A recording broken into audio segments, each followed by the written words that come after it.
It's good to have you with me today on Paint a Beautiful Picture. This is episode number 155. When is it time to give up? As I taught school, I worked alongside of a coach that frequently said to the kids, uh, winners never quit and quitters never win. And I basically can agree with that statement, but I think there are holes in it. Let me tell you why. I think that sometimes in our world, in our culture today, we give kids the message you can never give up. No matter what, you have to keep going, you have to keep trying, you have to keep working at it. And if you will just keep going, if you'll just keep working at this, you will make it, you will succeed. That's absolutely not true. I hate to tell you, that's actually pretty inaccurate. Sometimes we do our absolute best. We try and try and try and try and try, and we give it our absolute everything, and yet we don't succeed. It's a fact. I can tell you right now that there are tens of thousands of young people today in the United States of America who have great aspirations to become an Olympic athlete, but only a few hundred will out of every 4 years of Olympics. Thousands of people go to Olympic trials, and the vast majority of them are eliminated. I do mean the vast majority of them. It isn't for lack of trying or lack of dedication. It is not for lack of effort or commitment or even money expended. It is that not everyone is going to be able to do everything, no matter how hard they try. Every year, tens of thousands of people in the United States of America take the NCLEX, the Nursing Certification License Examination, but they don't all pass. Tens of thousands of people apply to medical school. They don't all get in. Some people go through all 4 years of med training and they don't become doctors because they can't do it. All kinds of people apply to NASA because they're very interested in space, but only a few people ever actually get into a spaceship and go out into space. I'm telling you the truth. A lot of people aspire to be the head of a company or the president of the United States or to have a certain level of accomplishment in their field, but only a very few ever do. I just want you to have this straight in your mind. Sometimes we really want something, we really work for it, we really do our best, and yet that doesn't happen. And I think our kids need to understand that. They need to have this balanced picture. So when we want something, when something is important to us, when we're really excited about something, we need to give it 100% of all we have got. And we might need to give it 100% of all we've got for years. And yet, we might not actually be the ones who win. We might go to the state tournament and end up in second or third place, which happened more than once at the school where I was. It wasn't for lack of those kids being amazing athletes. It was the fact that there was someone who was just a little better than them or had a better game on the final day. And that's reality. It seriously is. So the question today is, how do you teach your child when is it time to give up? Because honestly, there is a stop point for a lot of things. And it isn't the same for everyone. It sometimes is a matter of a person doesn't make the Olympic trials 1 year and they keep training for 4 more long years. They're that committed.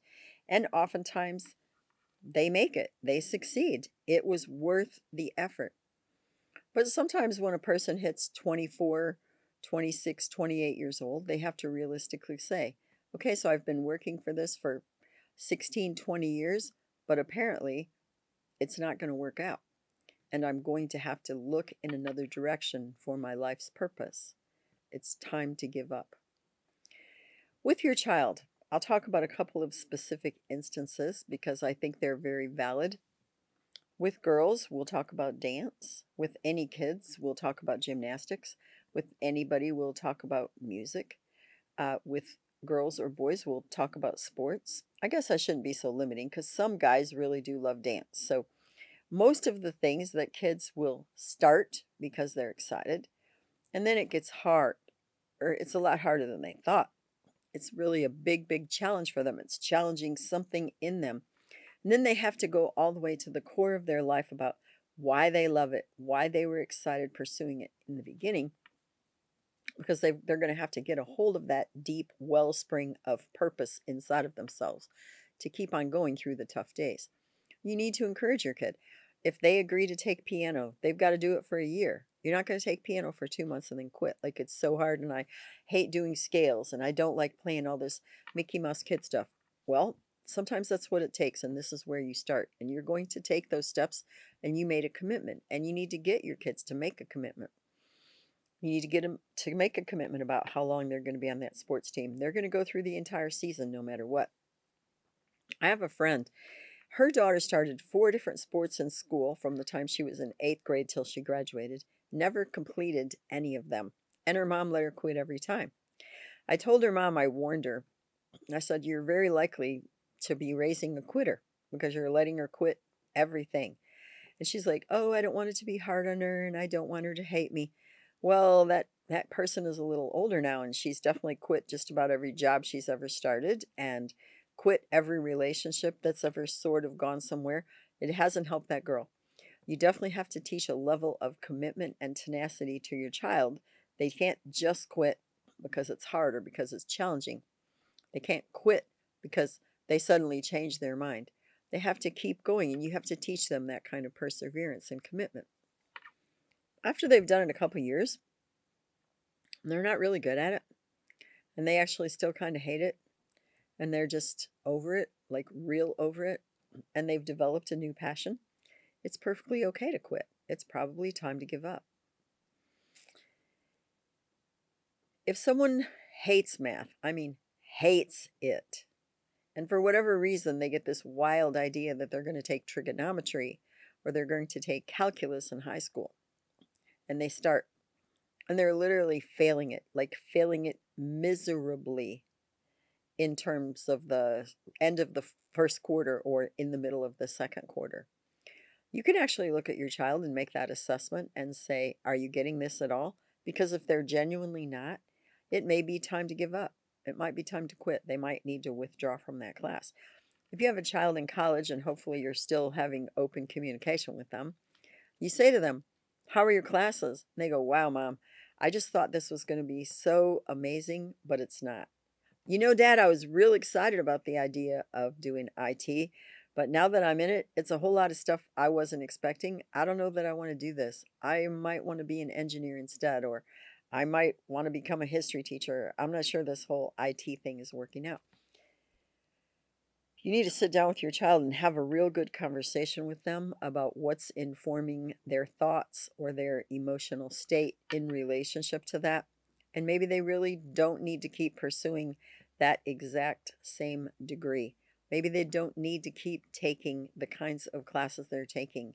And you need to let them know that if something is horrible and they hate it and they're not really doing well at it, that there is a point at which they can give up, throw in the towel and say, yeah, I appreciate what I've learned, the experiences that I've gained, the knowledge that I have, but I'm not going to continue to spend a couple more years of my life pursuing this when I know it's not what I'm going to be doing for the rest of my life, because I really am not that interested anymore, or it's not really well suited to me. And I didn't know that before.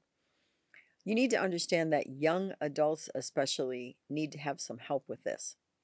Okay, a young person I know was in the middle of a relationship for a couple of years.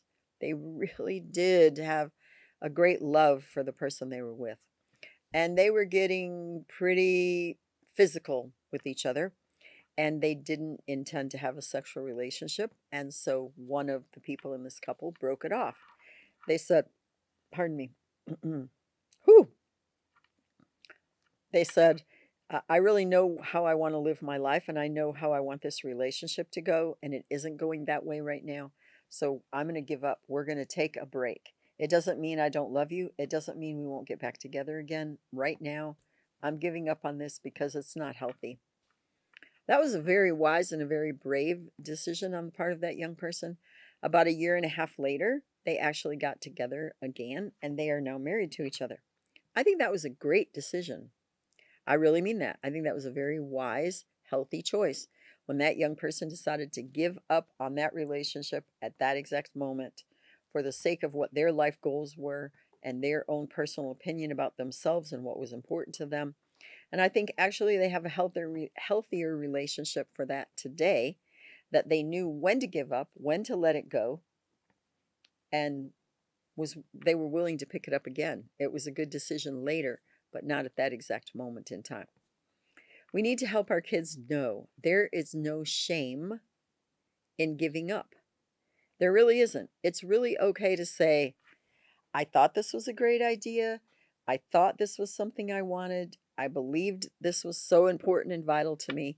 But now, 6 months, a year later down the road, I see this was not perhaps the best choice for me, and I need to give it up. It's really okay to give up and move on and do something differently. I think part of the reason this is very important for young people to understand in multiple parts of their life, educationally, personally. Let's talk about that a minute. Personally, with friends. Sometimes you're in a relationship with a friend for a long time and you find them uh, betraying you, lying to you, changing something in that relationship. You've grown or developed, and you notice this is not really healthy. It's truly not. And you didn't notice that before. It is really okay to give up a relationship or to change the nature of it and say, I understand we've been really good friends for 4 or 5 years, but you're really going down a path I'm not going to go down. And so I'm going to I'm going to give up this friendship. I think you need to pursue other relationships with people, and so do I. I'm going to give you a very specific illustration about this one too. I know a young woman and her friend. They were really, really good friends as kids, probably from the time they were 6 or 7.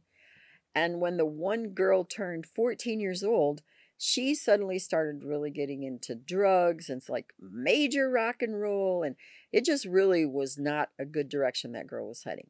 The other girl wasn't going that direction. And she didn't intend to go to that direction. And she gave up that relationship. And it was very painful for her. It really was. She cried and it was awful, actually. She did not love having to give up her friend. But she wasn't going to go the way her friend was going. I mean, her friend was also getting really rebellious against her mom and dad and smoking weed, and she just wasn't going the way her friend was going. And she gave up that friendship. And it was very difficult, but it was a good choice for her, I think.